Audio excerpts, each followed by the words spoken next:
నమస్తే, నేను ఇందు. ఆపరేషన్ సింధూర్ తర్వాత భారత్ పాక్ సరిహద్దుల్లో ఉద్రిక్త వాతావరణం అయితే నెలకొంది. మరి ఈ నేపథ్యంలో పాకిస్తాన్ ఆర్మీ చీఫ్ పరారైనట్టు తెలుస్తుంది. మరి దీని గురించి మాట్లాడడానికి మనతో పాటు సీనియర్ అనలిస్ట్ అంకమ్మ చౌదరి గారు ఇప్పుడు మనతో ఉన్నారు. నమస్తే సార్. నమస్తే సార్, మరి ఆపరేషన్ సింధూర్ తర్వాత భారత్ పాక్ సరిహద్దుల్లో ఒక ఉద్రిక్త వాతావరణం అయితే నెలకొంది. మరి ఇదే నేపథ్యంలో పాకిస్తాన్ ఆర్మీ చీఫ్ కూడా పరారైనట్టు తెలుస్తుంది. అసలు ఏం జరిగింది సార్? ప్రధానమంత్రి గారి ఇంటి ముందు బాంబు పేలిందన్న వదంతి వచ్చిన తర్వాత పేలిందని చెప్తానే ఉన్నారు. ప్రధానమంత్రి గారిని కూడా బంకర్లోకి తీసుకెళ్లారని చెప్తున్నారు.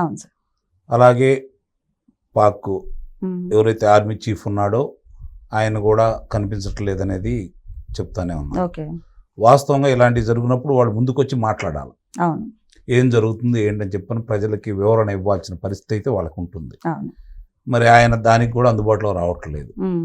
అంటే ఇక్కడ గమనించుకోవాల్సిన అంశం ఏంటంటే చాలా మంది కూడా పాక్ యుద్ధం అవసరం, అంటే పాక్ అంటే ప్రజలకు కాదు, ఈ అధికారులకి రాజకీయ నాయకులకి యుద్ధం అవసరం. ఎందుకంటే దీన్ని వాళ్ళు సొమ్ము చేసుకుంటా ఉంటారు. నాకు తెలిసినంత వరకు ఇలాంటివి వచ్చినప్పుడు ఆర్మీ చీఫ్లు ఏం చేస్తారు అంటే వాళ్ళ ఆధీనంలో తీసుకుంటారు తరువాత, యుద్ధం అయిపోయిన తర్వాత. అందుకోసం వాళ్ళకి యుద్ధం అవసరం. వాళ్ళు వాళ్ళ స్వాధీనంలో తీసుకున్న తర్వాత ప్రజల కోసమో లేకపోతే దేశం కోసం ఏదైనా చేస్తారు అంటే గత పాలకుల్లో చూసుకుంటా ఉంటే ఆర్మీ చీఫ్లు ఎవరైతే ఉన్నారో వాళ్ళు స్వాధీనంలో తీసుకున్న తర్వాత దేశాన్ని వాళ్ళు పరిపాలన ఏ విధంగా ఉందని చూసుకుంటా ఉంటే అంతా అవినీతిమయం, సంపాదన కోసమే తప్ప వాళ్ళ ప్రజల కోసం కాదు. ఎందుకంటే వాళ్ళ ప్రజల కోసం అయితే వాళ్ళు ఏం చేయాలి, ప్రజల అవసరాలు ఏ విధంగా ఉన్నాయి, ఆర్థిక పరిస్థితిని ఏ విధంగా మెరుగుపరచాలి, దాని గురించి ఆలోచిస్తారు.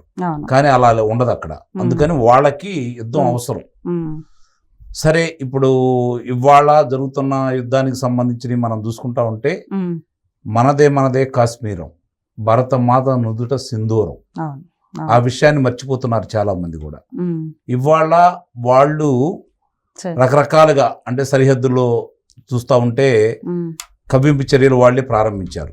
మన వాళ్ళు ఏం చేశారు, వాళ్ళు మన ప్రజలను చంపితే ఆర్మీ ఈరోజు వాళ్ళ ఎవరైతే ఉగ్రమూకలు ఉన్నాయో వాళ్ళ బంకర్ల మీద మాత్రమే దాడి చేశారు. సామాన్య ప్రజలకు కానీ లేకపోతే వాళ్ళ వైమానిక స్థావరాల మీద కానీ లేకపోతే వాళ్ళ నౌకా దళాల మీద కానీ ఎక్కడా కూడా వీళ్ళు దాడులు చేయలే. అది మరి చెప్పి చేశారు. దానికి సింధూర్, ఆపరేషన్ సింధూర్ అని పెట్టారు. అంటే సింధూరం అంటే మనం ఈరోజు మీలాగా లేకపోతే ఇంకోలాగా పెట్టుకునే ఆ స్టిక్కర్స్ కాదు. సింధూరం అంటే భారత మహిళలు బొట్టు పెట్టుకుంటారు కుంకుమతోటి. ఉత్తరాదిన వాళ్ళు, ముఖ్యంగా ఉత్తరాది వాళ్ళు చూసుకున్నా కూడా లేకపోతే ఇక్కడ గిరిజనులు చూసుకున్నా కూడా ఇక్కడ నుంచి ఇక్కడ దాకా రాసుకుంటారు ఆ బొట్టుని. ఆ సింధూరానికి భారతీయ సంస్కృతికి చాలా దగ్గర అవినాభావ సంబంధాలు ఉన్నాయన్నమాట. అందువల్ల భారత మహిళల సింధూరాన్ని ఈరోజు వాళ్ళు తుడిచేశారు కాబట్టి, అంతమందిని చంపేశారు కాబట్టి భారత మహిళ యొక్క శక్తియుక్తులను తెలియజేయడం కోసం, సింధూరం విలువ తెలియజేయడం కోసం ఆపరేషన్ సింధూర్ అని పెట్టారు. అంటే ఊరకు పెట్టలేదు అది ఆపరేషన్ సింధూర్ అంటే.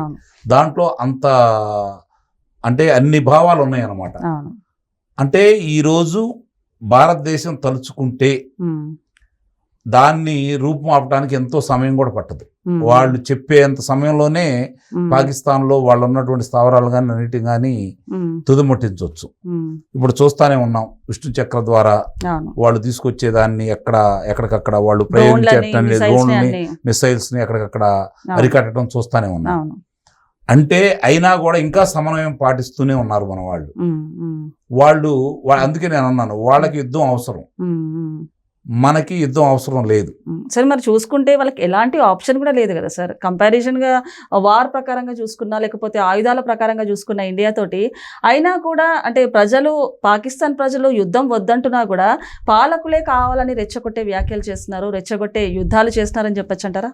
అక్కడ వాళ్ళ యొక్క పార్లమెంట్లో కూడా వాళ్ళు ఏ విధంగా మాట్లాడారో మనం చూసుకోవచ్చు.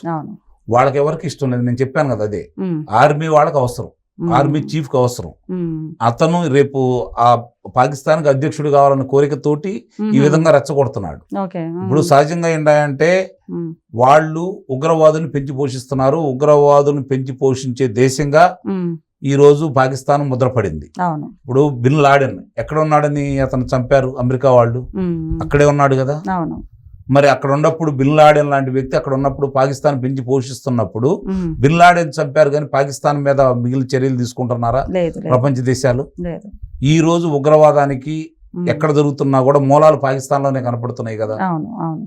ఇస్లామిక్ దేశాలు కూడా వాళ్ళని వ్యతిరేకిస్తానే ఉన్నాయి కదా. కాబట్టి ఇక్కడ అర్థం చేసుకోవాల్సింది ఏంటంటే పాకిస్తాను ఇలాంటి వాళ్ళనే పెంచి పోషిస్తుంది, ఇలాంటి వాళ్ళకే ప్రోత్సాహం ఇస్తుంది, ఇలాంటి వాళ్ళనే ప్రపంచ దేశాల మీద కుదురుతుంది. కాబట్టి వాళ్ళకి యుద్ధం అవసరం. గెలుస్తారా ఊడుతారా అనేది వాళ్ళు ఎటు గెలవరని వాళ్ళకి తెలుసు.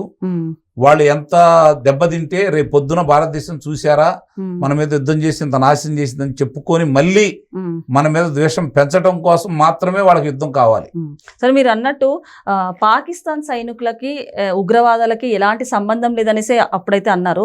కానీ మొన్న చనిపోయిన పాకిస్తాన్ ప్రధానమంత్రి పాల్గొన్నాడు, పాకిస్తాన్ రక్షణ దళాలు పాల్గొన్నాయి, అక్కడ సైనికులందరూ పాల్గొన్నారు. అంటే వాళ్ళే పెంచి పోషిస్తున్నారు, అందరికీ తెలుసు కదా. అక్కడ అవును, ఇప్పుడు వాళ్ళకి తెలియదు కదా వాళ్ళకి ఏ విధంగా భారతదేశం మీద విషబీజాలు మొలిపించేసి విష ప్రచారాలు చేసి భారతదేశం మీద ద్వేషం పెంచడం మాత్రమే తెలుసు వాళ్ళకి.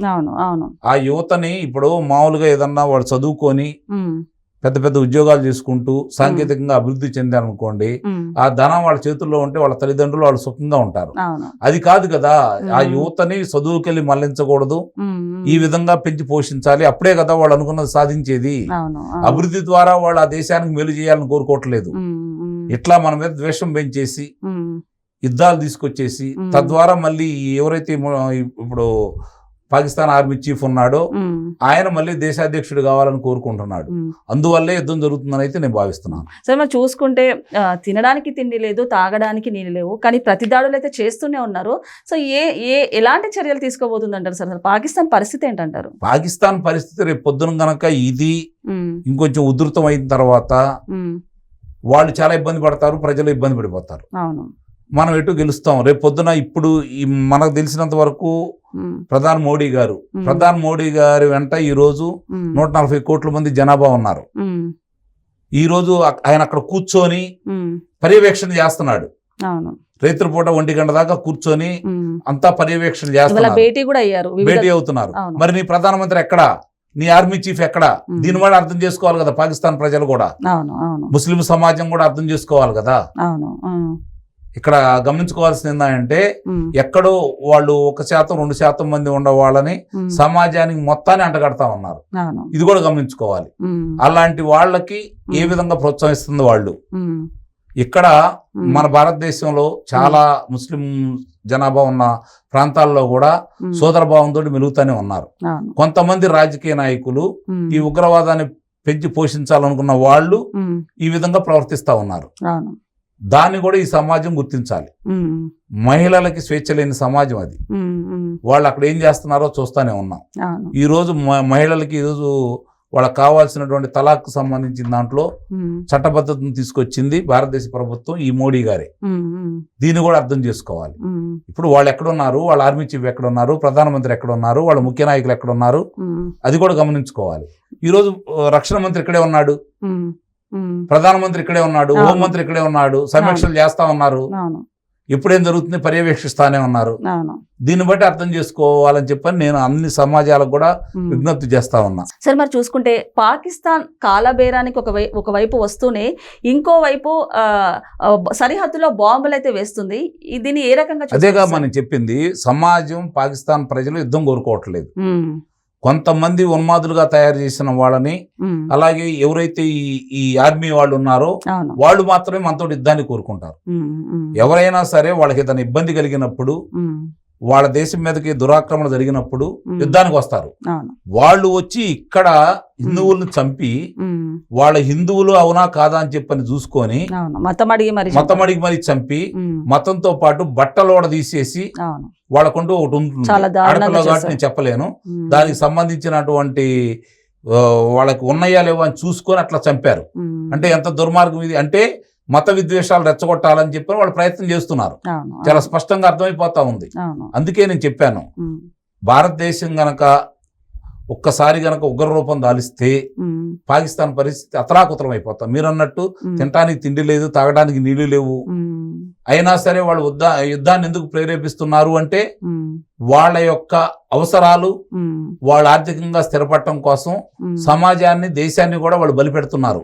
ఆర్మీ వాళ్ళు, దేశ రాజకీయ నాయకులు ఇది గమనించుకోవాలని చెప్పి అయితే నేను మీ ద్వారా సవినయంగా మనవి చేస్తున్నాను. ఓకే సార్, నమస్తే.